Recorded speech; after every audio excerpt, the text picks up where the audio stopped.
आज हम इस वीडियो में 10वीं कक्षा का उपवाचक पाठ शांति की राह में पढ़ने जा रहे हैं। चलिए शुरू करते हैं। यदि हमारे पास दुनिया का सारा वैभव और सुख साधन उपलब्ध हैं, परंतु शांति नहीं है, तो वैसे सुख साधन व्यर्थ हैं।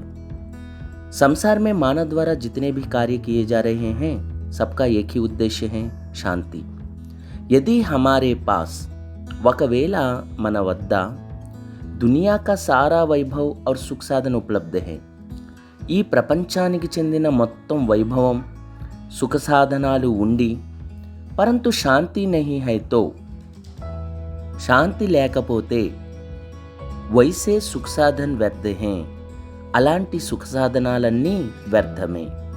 సంసార్ మే మానవ్ ద్వారా, ఈ ప్రపంచంలో మానవుని ద్వారా जितने भी कार्य किए जा रहे हैं, ఎన్ని పనులైతే చేయబడుతున్నాయో, सबका एक ही उद्देश्य है, शांति।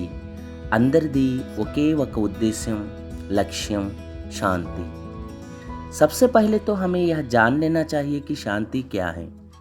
అన్నిటికంటే ముందు మనం అసలు శాంతి అంటే ఏంటి అనే విషయాన్ని తెలుసుకోవాలి। शांति का केवल यह अर्थ नहीं कि मुख से चुप रहें। శాంతి అంటే కేవలం నోటి నుండి మాట రాకుండా నిశ్శబ్దంగా ఉండడం కాదు, अपितु मन को नियंत्रित कर उसे बुराई के रास्ते पर चलने से रोकना ही వాస్తవిక శాంతి है। మన మనస్సును నియంత్రించుకొని దానిని చెడుదారి వైపు వెళ్ళనీయకుండా ఆపడమే నిజమైన వాస్తవికమైన శాంతి। इसीलिए जहाँ शांति है वहाँ सुख है, जहाँ सुख है वही स्वर्ग है, जहाँ स्वर्ग है वही दुनिया का श्रेष्ठ स्थान है। అందువలన ఎక్కడ శాంతి ఉందో అక్కడ సుఖం ఉంటుంది, ఎక్కడ సుఖం ఉంటుందో అక్కడ స్వర్గం ఉంటుంది, ఎక్కడ స్వర్గం ఉంటుందో అక్కడ ఈ ప్రపంచంలో శ్రేష్టమైన స్థానం। धन दौलत से भौतिक संपदा खरीद सकते हैं। ధన సంపదలతో భౌతిక సంపదను కొనవచ్చు, లేకిన్ శాంతి నహీ, కానీ శాంతిని మాత్రం కొనలేం। यही कारण है दुनिया भर के कई धनी देश शांति को बनाए रखने के लिए युद्ध के लिए तत्पर हो रहे हैं। ఈ కారణంగానే ప్రపంచంలోని ధనవంతమైన దేశాలు శాంతి స్థాపన కొరకు యుద్ధం కోసం ఉవ్విళ్ళూరుచున్నాయి। युद्ध से कभी शांति स्थापित नहीं हो सकती, बल्कि सभी देशों के बीच चर्चा एवं सहयोग के द्वारा शांति की स्थापना की जा सकती है। యుద్ధం ద్వారా ఎప్పటికీ శాంతి లభించదు, అన్ని దేశాల మధ్య చర్చలు మరియు సహయోగం ద్వారానే శాంతి స్థాపన అనేది జరుగుతుంది। इसी उद्देश्य से 24 अक्टूबर 1945 में संयुक्त राष्ट्र संघ की स्थापना हुई। ఈ ఉద్దేశంతోనే 24 అక్టోబర్ 1945లో ఐక్యరాజ్య సమితిని స్థాపించడం జరిగింది। इसका मूल उद्देश्य है विश्व के सभी देशों के बीच शांति की स्थापना करना। దీని మూల ఉద్దేశ్యం ప్రపంచంలోని అన్ని దేశాల మధ్య శాంతిని నెలకొల్పడం। इतना ही नहीं, शांति के क्षेत्र में उत्कृष्ट कार्य करने के लिए हर वर्ष నోబెల్ పురస్కార్ भी दिया जाता है। అంతేకాదు, శాంతి రంగంలో గొప్ప పనులు చేసిన వారికి ప్రతి సంవత్సరం నోబెల్ బహుమతి ఇవ్వబడుతుంది। शांति की स्थापना में अपना जीवन समर्पित करने वाले कई महान हस्तियां हैं। శాంతి స్థాపనలో తమ జీవితాన్ని అర్పించిన వారిలో ఎందరో మహానుభావులు ఉన్నారు। यहाँ उन्हीं में से 2 महान लोगों के महान कार्यों के बारे में दिया जा रहा है, जिन्होंने अपना सारा जीवन अहिंसा, शांति, सेवा और भाईचारे की स्थापना में लगा दिया है। అటువంటి గొప్ప వ్యక్తులలో అహింస, శాంతి, సేవ మరియు సౌభ్రాతృత్వ సాధనలో తమ జీవితాలను అర్పించిన ఇద్దరు గొప్ప వ్యక్తుల యొక్క గొప్ప పనుల గురించి ఇక్కడ ఇవ్వడం జరిగింది। Nelson Mandela. मंडेला के नाम से विश्व भर में प्रख्यात शांति दूत का पूरा नाम नेल्सन रोलिह्लहला मंडेला था। नेल्सन मंडेला మండేలా పేరుతో విశ్వవ్యాప్తంగా ప్రఖ్యాతి చెందిన శాంతిదూత పూర్తి పేరు नेल्सन रोलिह्लहला मंडेला। उनका जन्म 18 जुलाई 1918 को दक्षिण अफ्रीका में हुआ। ఆయన 18 జూలై 1918లో दक्षिण अफ्रीका లో जन्मिंचाరు। वे दक्षिण अफ्रीका के प्रथम अश्वेत राष्ट्रपति थे। ఆయన दक्षिण अफ्रीका की మొట్టమొదటి నల్లజాతీయ రాష్ట్రపతి అంటే అధ్యక్షుడు। राष्ट्रपति बनने से पूर्व वे दक्षिण अफ्रीका में सदियों से चल रहे रंगभेद का विरोध करने वाले अफ्रीकी नेशनल कांग्रेस और इसके सशस्त्र गुट उम्खोतो वे सिज्वे के अध्यक्ष रहे। రాష్ట్రపతి అవ్వడానికి ముందు ఆయన దక్షిణాఫ్రికాలో శతాబ్దాల తరబడి వర్ణభేద ఆందోళన చేపట్టిన ఆఫ్రికా నేషనల్ కాంగ్రెస్ మరియు దానికి ఆర్మ్డ్ గ్రూప్ అయిన उम्खोतो वे सिज्वे की अध्यक्षुడుగా ఉన్నారు। रंगभेद विरोधी संघर्ष के कारण उन्होंने 27 वर्ष रॉबिन द्वीप के कारागार में बिताया। వర్ణభేద విరోధ ఆందోళన కారణంగా ఆయన 27 సంవత్సరాలు రాబిన్ ద్వీప కారాగారంలో గడిపారు। उन्हें कोयला खनिज का काम करना पड़ा था। ఆయన బొగ్గు గనుల్లో పనిచేయవలసి వచ్చింది। सन 1990 में श्वेत सरकार से हुए एक समझौते के बाद उन्होंने नए दक्षिण अफ्रीका का निर्माण किया। 1990లో శ్వేత ప్రభుత్వంతో జరిగిన ఒక ఒప్పందం తర్వాత ఆయన నూతన దక్షిణాఫ్రికాను నిర్మించారు। वे दक्षिण अफ्रीका एवं समूचे विश्व में रंगभेद का विरोध करने के प्रतीक बन गए।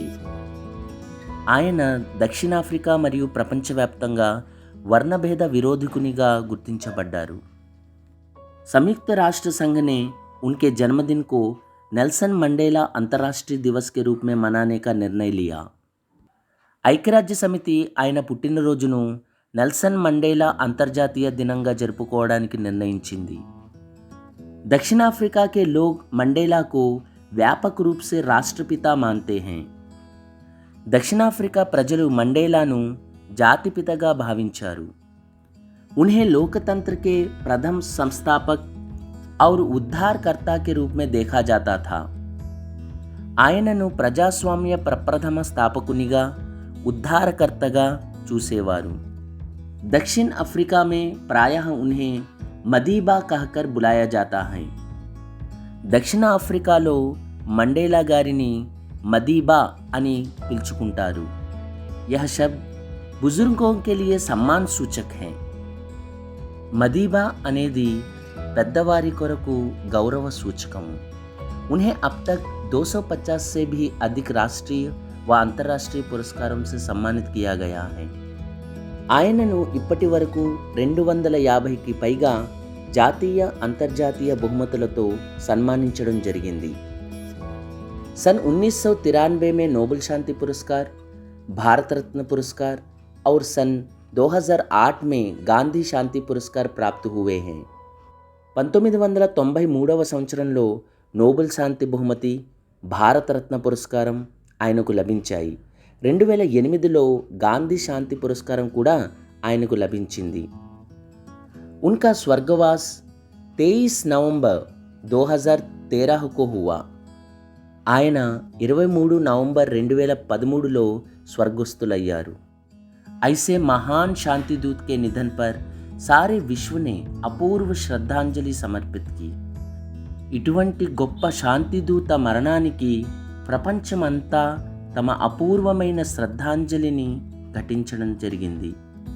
इनका संघर्षमय जीवन हमें शांति की राह में चलने के लिए पद प्रदर्शित करता है। ఈయన సంఘర్షణతో కూడిన జీవితం మనల్ని శాంతి మార్గంలో నడవడానికి మార్గాన్ని చూపుతున్నది। Mother Teresa. मदर तेरेसा एक ऐसा नाम है जो शांति, करुणा, प्रेम व वात्सल्य का पर्याय कहलाता है। మదర్ తెరెసా అనే పేరు ప్రేమ, శాంతి, కరుణ, వాత్సల్యాలకు పర్యాయపదంగా చెప్పుకోబడుతుంది। ऐसी महान माता का पूरा नाम आग्नेस गोंक्षे बोजेशियू तेरेसा था। అలాంటి గొప్ప మాత అయిన మదర్ తెరెసా పూర్తి పేరు ఆగ్నేస్ గోంక్షే బొజషియు తెरेसा। उनका जन्म 26 अगस्त 1910 और स्वर्गवास 5 सितंबर 1997 में हुआ था। ఆమె 26 ఆగస్టు 1910లో జన్మించి 5 సెప్టెంబర్ 1997లో స్వర్గస్థులయ్యారు। वैसे तो वे युगोस्लाविया मूल की थी। आगे चलकर सेवा की भावना में रत होकर भारत की नागरिकता स्वीकार कर ली। ఆవిడ యుగోస్లావియాకు చెందినవారు। తరువాత సేవాభావంలో నిమగ్నమై భారత పౌరసత్వాన్ని పొందారు। प्रारंभ में उन्होंने अध्यापिका के रूप में काम किया। మొదట్లో ఆమె ఉపాధ్యాయునిగా వృత్తిని ప్రారంభించారు। किंतु उनका सपना कुछ और ही था।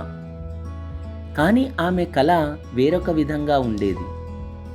वे अनाथों, गरीबों और रोगियों की सेवा करना चाहती थी। ఆమె అనాథలు, పేదలు, రోగులకు సేవ చేయాలనుకున్నారు। इसीलिए उन्होंने सन 1950 में कोलकाता में मिशनरीज ऑफ चैरिटी की स्थापना की। అందువలనే ఆమె 1950లో कोलकाताలో मिशनरीज ऑफ चैरिटीని స్థాపించారు। उनके द्वारा स्थापित संस्था को ही निर्मल हृदय कहते हैं। ఆమె ద్వారా స్థాపించబడిన ఆ సంస్థనే నిర్మల్ హృదయము అని అంటారు। उन्होंने अपना सारा जीवन गरीब, अनाथ और बीमार लोगों की सेवा में लगा दिया। ఆమె తన జీవితాంతం పేదవారు, అనాథలు మరియు రోగుల సేవలోనే గడిపేశారు। सन 1970 तक वे गरीबों और असहायों के लिए अपने मानवीय कार्यों के लिए प्रसिद्ध हो गई। 1970 వరకు ఆమె పేదలకు, అసహాయులకు తన మానవీయ కార్యాల ద్వారా ప్రసిద్ధి పొందారు। सन 1979 में उन्हें नोबेल पुरस्कार, सन 1980 में भारत रत्न पुरस्कार से सम्मानित किया गया। ఆమెను 1979లో నోబెల్ పురస్కారము, 1980లో భారతరత్న పురస్కారాలతో సన్మానించడం జరిగింది। उन्होंने कथनी से कही करने को अधिक महत्व दिया। ఆమె మాటలు చెప్పడం కంటే పనులు చేసి చూపించడానికి ఎక్కువ ప్రాధాన్యత ఇచ్చేవారు। इसीलिए वे हमेशा कहा करती थी, प्रार्थना करने वाले होठों से सहायता करने वाले हाथ कहीं अच्छे हैं। అందుకే ఆమె ఎప్పుడు చెబుతూ ఉండేవారు, ప్రార్థన చేసే పెదవుల కంటే సహాయం చేసే చేతులు మిన్నా అని। मातृमूर्ति करुणामयी मदर तेरेसा ने अपने जीवन में यह साबित कर दिखाया है कि मानव सेवा ही माधव सेवा है। మాతృమూర్తి అయిన కరుణామయి అయిన మదర్ తెరెసా తన జీవితంలో మానవులకు సేవ చేయడం భగవంతునికి సేవ చేయడంతో సమానమని నిరూపించారు। పరోపకార్ కే పథ్ పర్ చల్నే వాలోं को ही वास्तविक जीवन मिलता है। పరోపకారము అనే మార్గంలో నడిచిన వారికే నిజమైన జీవితం అనేది లభిస్తుంది। आज वे हमारे बीच नहीं रही। నేడు ఆవిడ మన మధ్యలో లేరు। किंतु उनके महान विचार, उत्कृष्ट कार्य और श्रेष्ठ परोपकारी गुण आज भी एक दिव्य ज्योति के रूप में हमें वास्तविक जीवन बिताने की राह दिखाते हैं। ఆమె గొప్ప ఆలోచనలు, ఆమె చేసిన గొప్ప పనులు మరియు శ్రేష్టమైన పరోపకారం అనే గుణము నేటికి కూడా ఒక దివ్య జ్యోతిలాగా మనందరికీ కూడా వాస్తవిక జీవితాన్ని గడపడానికి దారిని చూపిస్తున్నాయి। बच्चों, 3 विषयों को याद रखिए। 1, मास्क पहनना, 2, हाथों को सैनिटाइज कर लेना, 3, व्यक्तिगत दूरी बनाए रखना। अच्छा बच्चों, अगले वीडियो में फिर से मिलेंगे।